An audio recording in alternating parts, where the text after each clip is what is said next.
팔랑귀입니다. 그래서 먹는 거 있다 그러면 가는 그런 데인데, 그런 사람인데, 목사님 한마디에 꼬여가지고 이곳에 오게 되었습니다. 하나님께서 이것 통해서 하실 말씀이 분명히 있음을 믿습니다. 주 안에서 이렇게 만나게 되어서 너무나 감사하고 하나님께 영광을 돌리는데요. 좀 해치지 않을 테니 좀 웃어 주십시오. 엄청 긴장했어요 지금. 주 안에서 우리는 하나 사랑해요. 아까 말씀하셨잖아요. 네. 제가 살고 있는 그 과테말라는 여러분 아실 수도 있겠지만은 그 시티가 과테말라 시티가 수도이고요. 그곳에서 이제 주로 한인들은 주로 살아갑니다. 한인들이 한 6천 명 정도 돼요. 과테말라에. 그 중에서 이제 한 사람으로 살아가고 있는데, 그곳에 가기 전에 제가 중국의 상해에서 목사님과 2년을 같이 사역을 했었거든요. 그때 2014년도인데 그때 알게 된 인연이 지금까지 끈질기게 이어가고 있습니다. 이것도 하나님의 영광이라고 생각을 하고, 또 목사님은 정말 제가 상해에서 섬길 때, 또 같이 섬길 때에도 담임 목사님 같은 담임 목사님이셨어요. 그래서 저는 그래서 목사님 뭐 할까요? 하면은 네 하고 했던 그런 사람이었는데, 지금까지 이렇게 연을 끊지 않고 이어가면서 각자의 자리에서 하나님을 예배할 수 있는 것이 얼마나 큰 은혜인가 하는 그런 생각을 날마다 해봅니다. 말씀 들으셨겠지만은 19시간 반 비행기 타고 한국에 왔어요. 총 24시간은 해야 됩니다. 왜냐하면 중간에 경유하는 시간 빼고 19시간이니까 그만큼 좀 먼, 지금 여기서 지구 반대쪽이다 생각하면 돼요. 틀림없습니다. 지금 그래서 제가 살고 있는 지금 과테말라 시티는 지금 토요일 저녁이에요. 그래서 토요일을 즐기고 있는 그런 시간인데, 이곳은 이제 주일이잖아요. 근데 거기가 참 날씨가 좋습니다. 한국에서 없어졌다는 봄, 가을이 거기 다 있어요. 그러니까 봄, 가을을 맞이해 보시려면은 과테말라 오시면 됩니다. 19시간밖에 안 걸리니까 오시면 되고요.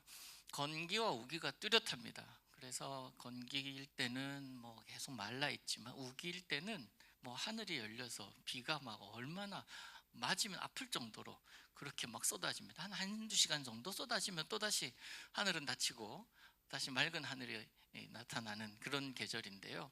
거기 가서 너무나 반했던 게 정말 날씨예요. 그리고 하늘입니다. 여러분, 제 배경에 이런 하늘 색깔 이게 있지만 만들어낸 하늘색 아닙니까? 자연의 하늘색이 저게 하늘이구나, 저게 하늘색이구나 라고 감탄하면서 살아갑니다. 시티는 근데 그곳의 수도이기 때문에 그래도 좀 잘 사는 사람들도 있고 넉넉하게 살아가는 그런 사람들도 물론 있지만, 시티에서 차로 한 30분에서 1시간 정도 내려가면은 지방으로 가게 되면 참 어렵게 살아요. 최근에 통계가 과테말라의 빈곤율이 60%라고 그러거든요. 그러니까는 우리 돈으로 한 1,000원 정도로 내 식구 5식구가 하루를 살아요. 하루 먹을 것을 그렇게 삽니다. 그 정도로 벌이도 시원치 않고 먹을 것도 여의치 않는 그런 곳에 살아갑니다. 근데 그곳에서 목회를 하고 있으니까, 물론 한인교회를 목회를 하고 있지만, 그들이 저도뿐만 아니라 거기 우리 함께 사역하고 있는 그 교인들의 마인드는 뭐냐면, 제가 좀 주입을 시켰던 게 이거예요. 선교지에 세워진 교회니까 선교지에 세워진 교회답게, 선교지에 세워진 교인답게 그렇게 사역하고 살자. 그래서 우리 교회의 여기서 말씀드리긴 그렇지만은 재정의 50%를 구제와 선교에 탔습니다. 그러니까 굉장히 많은 그 비율을 부담을 하고 있습니다. 왜냐하면 교회가 그것밖에 할 게 없어요. 전도하는 일, 선교하는 일, 구제하는 일, 그것밖에 할 게 없어요.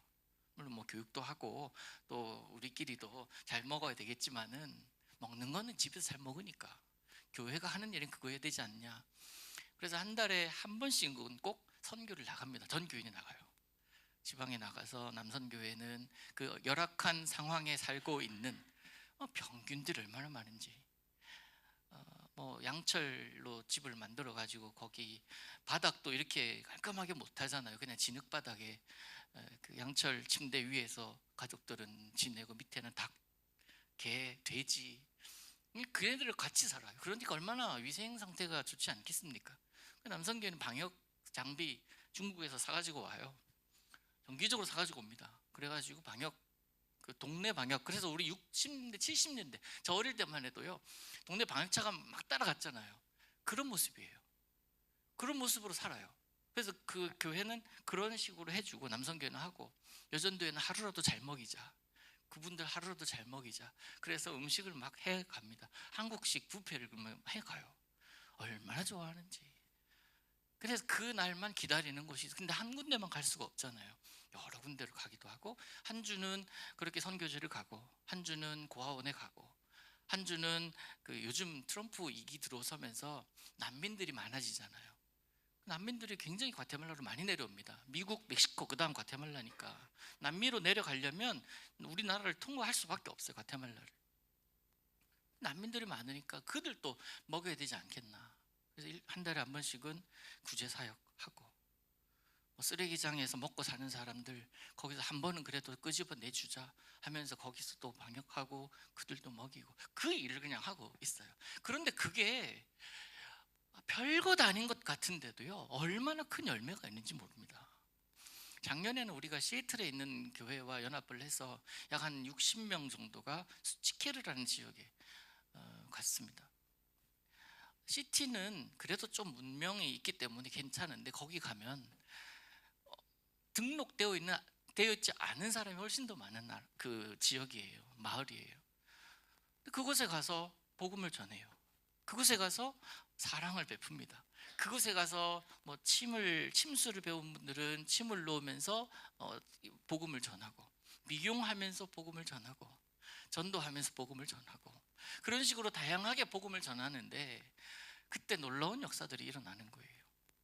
뭐 이 성경에 나오는 것처럼 뭐 안진뱅이가 일어나는 그런 것이 아니라, 예수님께서 너를 위해 죽으셔서, 우리가 아까 기도하신 분 얘기를 들으니까 설교던데요, 십자가 사건 얘기하고 부활 사건 얘기하잖아요.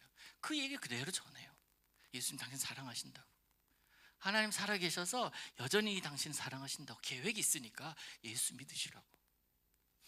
아주 단순한 그런 이야기를 던질 때에 뭐 깊고 오묘한 것 아니에요. 십자가의 도가 어떻고 이신칭의가 어떻고 이런 얘기가 아니라, 예수 믿으면 구원 얻는다, 예수 믿으면 기쁘다, 행복하다, 우리 봐라, 그렇게 전달합니다. 예수 믿겠다고 결신자들이 나오는 거예요. 한 번도 예수 믿지 않은 토속신앙인들이 변화되어서 예수를 믿겠다라는 겁니다.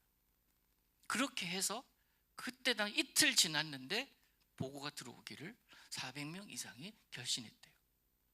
여러분, 놀라운 일들이 지금도 일어나고 있어요. 지금도 어디인가에서 하나님께서 능력을 행하시고 그 능력을 경험하면서 살아가는 자들이 있다고요. 지금 여러분이 앉아있는 이곳에서도 하나님의 나라가 이곳에 임하기를 기도하면서 살아가시는 것처럼, 우리도 여전히 그 과테말라에서 우리가 해야 할 일, 우리가 정말 하나님을 향해서 하나님을 위해서 할 일이 무엇인지를 기도하면서 찾아가는 거예요. 마땅히 선 곳에서 마땅히 행할 일을 할 때 하나님은 놀랍게 역사하시더라.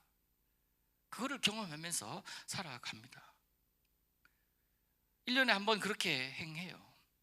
그런가 하면 우리는 또 한국 사람들 아닙니까? 한국에서 밖에 나가다 보면 애국자가 되잖아요. 나라 위해서 기도하고, 또 나라가 참 어려운 상황 가운데 있으니까 모여서 함께 기도할 때마다, 철회할 때마다 우리 나라를 위해서 그렇게 기도하곤 합니다. 여기도 오니까 어제 이제 목사님이랑 함께 목양실도 보고 그 옆에 중보기도실이 있는 거 보면서 가슴이 뜨거워지더라고요. 이곳에 서서 역시 기도하니 하나님 우리나라를 버리시지 않는다.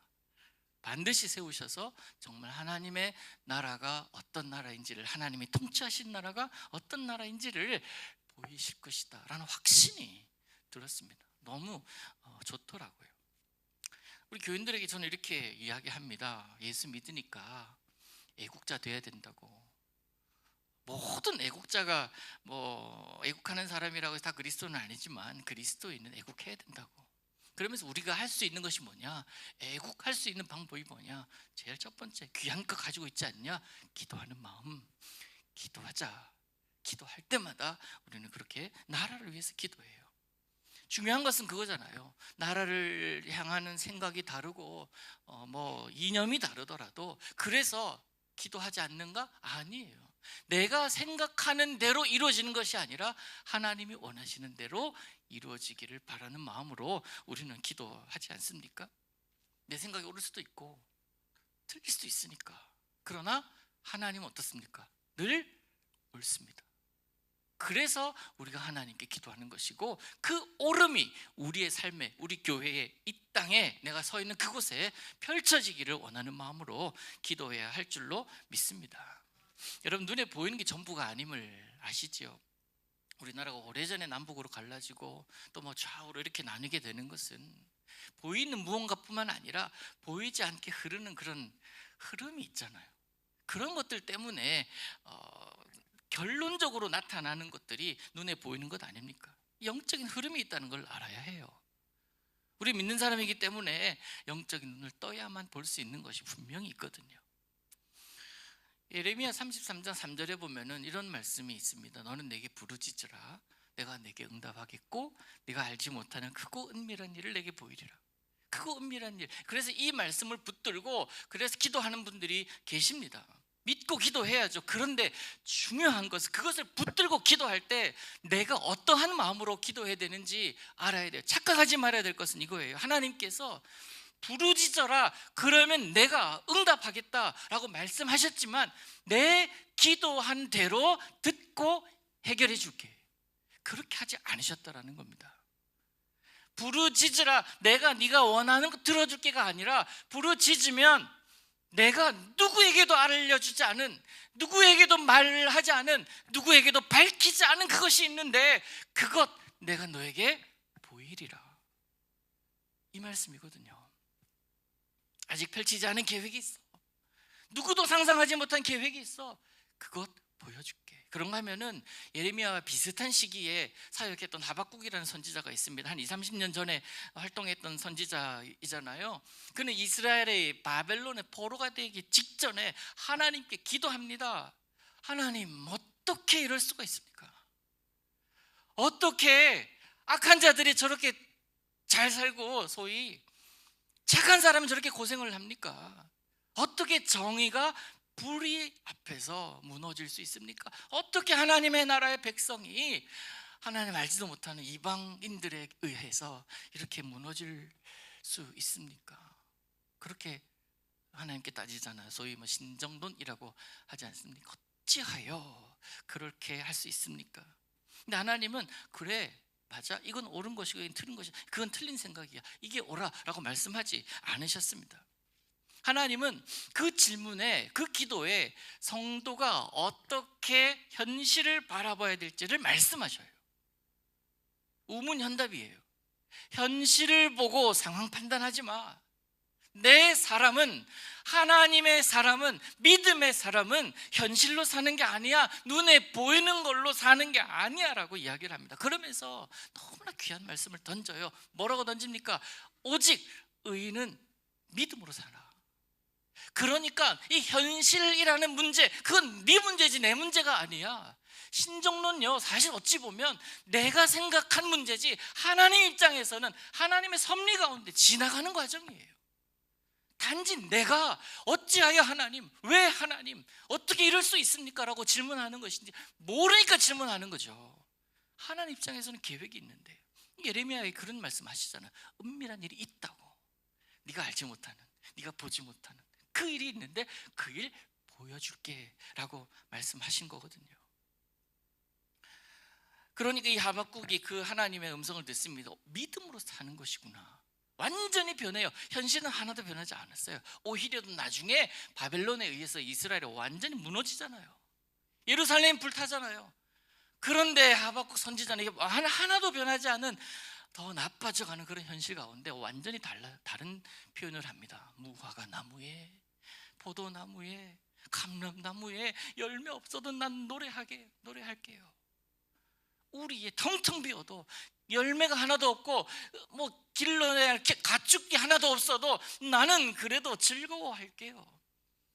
내가 여호와로 인하여 즐거워하고 구원의 하나님으로 인하여 기뻐할 것이라고, 주여와는 나의 힘이시니 나의 발을 사슴과 같이 하사 나로 나의 높은 곳에 다니게 하실 하나님을 찬양합니다 하면서 하박국이 끝나잖아요. 얼마나 놀라운 고백입니까?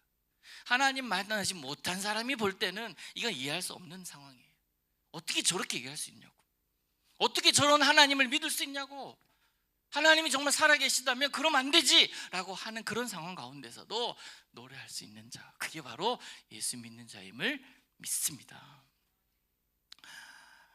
오늘 목사님 읽어주신 성경을 보면 이런 내용이잖아요. 영적인 눈을 뜬 사람과 뜨지 못한 사람, 엘리사와 게하시예요. 너무나 큰 비교. 그 배경이 이래요. 당시 최강국인 아람 나라, 이 북이스라엘을 침공할 때마다 패합니다. 어떻게 된 일인지 알아보니까 어떤 결과가 보고됩니까? 엘리사라고 하는 이스라엘의 탁월한 영적 지도자가 있는데 그 사람 때문이래요. 우리의 작전을 다 알고 있대요. 심지어 아는 것이 왕의 침실에서 이야기하는 것까지도 다 아신대요. 누가 얘기해 준 겁니까? 첩자가 있겠구나? 아니잖아요. 그게 현실적인 생각이에요. 하나님이 알려주시는 거예요. 영적인 눈을 뜨고 있는 사람이었기 때문에. 왕은 엘리사를 잡아오라고 명령하죠. 그를 잡아온 온 군대가 그를 잡으러 사마리아 성, 그 중에 도단이라는 성을 포위합니다. 근데 이 상황을 엘리사의 사환 게하시가 봐요. 죽었구나. 아, 끝났다. 이제 어떻게 해야 돼? 이제는 뭐 더 이상 희망이 없네. 혹시 여러분 이것이 우리의 탄식은 아닌지 돌아볼 필요가 있습니다. 이 게하시의 탄식, 어떻게 해야 되지? 어찌하리까? 이 상황에서 내가 어떻게 살지? 우리 지난 몇 년 동안에 코로나로 인해서 우리 많이 힘들었잖아요. 이것이 많이 변화시켰습니다. 신앙도 점점 식어가게 만들었어요. 이 코로나가 끝났는데 회복이 더뎌요, 생각보다.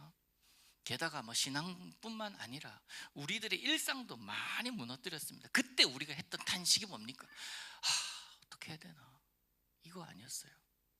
이거 아니었냐고요. 엘리사인데 사방으로 포위한 그 군사들이 보이지 않았겠습니까? 그런데 엘리사의 눈에 보이는 것이 그의 마음을 불안하게 하지 않더라는 거죠. 왜? 그가 그것만 봤습니까? 뒤에 있는 것, 아래에 깔려 있는 것, 더 큰 것을 본 거예요. 불말과 불병거가 가득한 것을 본 겁니다. 그러니까 걱정할 일이 하나도 없었던 거죠. 여러분, 이게 중요합니다. 여러분, 그리스도인들은요, 우리 앞에 주어지는 뜻밖의 이런 상황 앞에서 고민할 필요가 없어요. 기도는 해야 됩니다만은 하나님, 이 현실, 이 어려운 현실을 빨리 지나가게 해주십시오라고 기도는 하겠지만은 그 기도 앞에 해야 될 기도가 뭐냐면, 하나님, 여기에 하나님의 뜻이 있음을 믿습니다. 먼저 확인해야 될 게 뭐냐면, 하나님 나와 함께 하고 계시지요? 이거거든요. 이거 아니면 절망이잖아요. 이거 아니면 계속 단식으로 이어져 갈 것 아닙니까? 이거 하나 끝나면 완전히 끝나는 거냐고요. 또 다른 산이 나타나는데, 또 다른 어려움, 또 다른 벽이 있는데 그거 어떡하냐고. 그때마다 단식할 겁니까? 그때마다 어찌하리까 절망하며 그렇게 살아갈 수는 없는 거 아닙니까? 우리 마음속에 가장 먼저 생각해야 될 것, 여기에 하나님이 계시면, 나와 함께함이 확인되면 노래하는 거예요. 와라, 그냥 덤벼라. 하나님이 콕 집어서 옮기실 수 있는 분이시기 때문에 난 하나님과 함께 있으니, 그 하나님이 저희 하나님이요 여러분의 하나님인 줄로 믿습니다. 그렇게 걱정스러운 현실 앞에서 우리가 그리스도인인지 아닌지, 내가 진짜 하나님 믿는 사람인지 아닌지 판단하고 점검할 수 있는 가장 좋은 방법 하나는 이거잖아요. 믿음으로 현실을 보는가, 현실의 눈으로 현실을 보는가. 하나님의 뜻을 알지도 못하면서, 봐야 될 것 보지도 못하면서, 들어야 될 것 듣지도 못하면서, 더 극단적으로 믿음도 없으면서 부정적으로 하는 그런 소리에 여러분 전혀 흔들리지 않으시기를 축복합니다. 복음은 정확해요. 복음은 능력이에요. 그래서 그 능력 붙들고 살자는 거죠. 복음으로 사는 것, 제가 그 과테말라가 스페인어권에 있기 때문에 스페인어 한 문장을 여러분에게 좀 소개해 드리려고 하는데요. 복음으로 살아간다는 건 이거예요. 피엔사 꼬모 에수스, 악두아 꼬모 에수스예요. 피엔사라는 뜻이 뭐냐면 생각하다.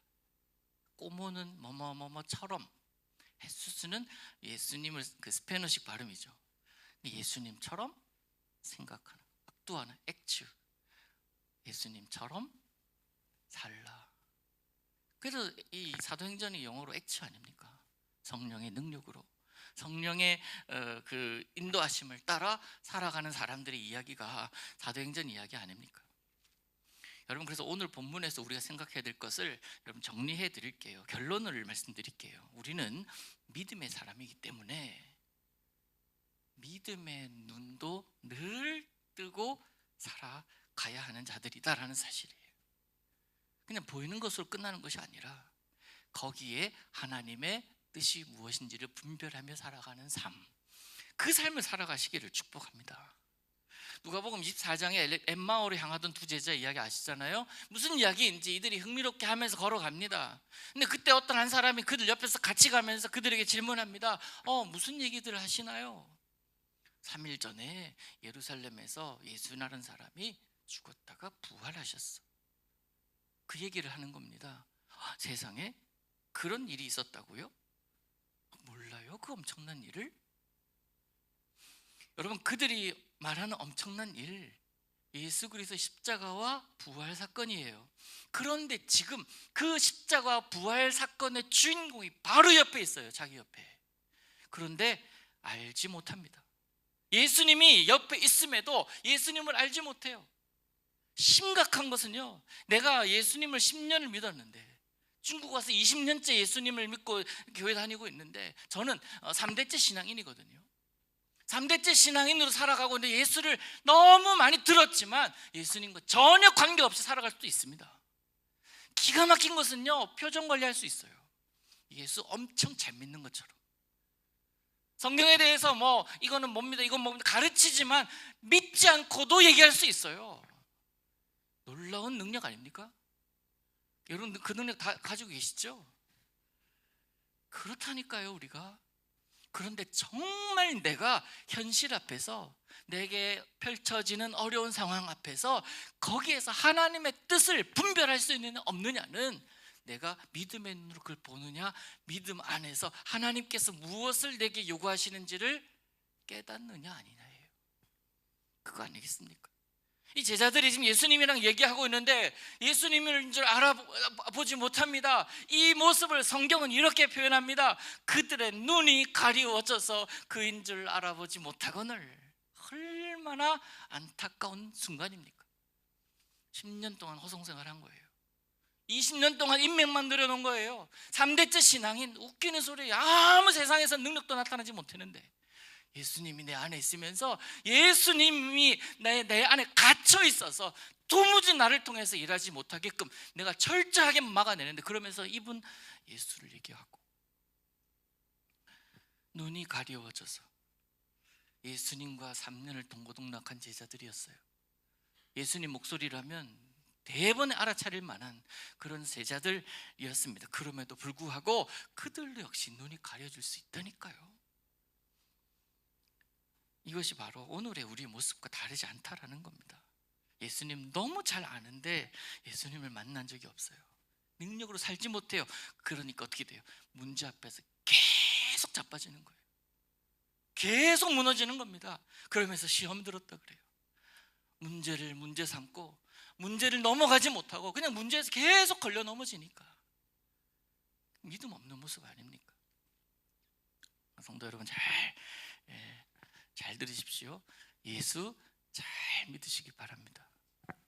저는 과테말라에서 열심히 예수 잘 믿으려고 노력할 테니까 이거 중국에서 예수 잘 믿으면서 살아가시기를 원합니다.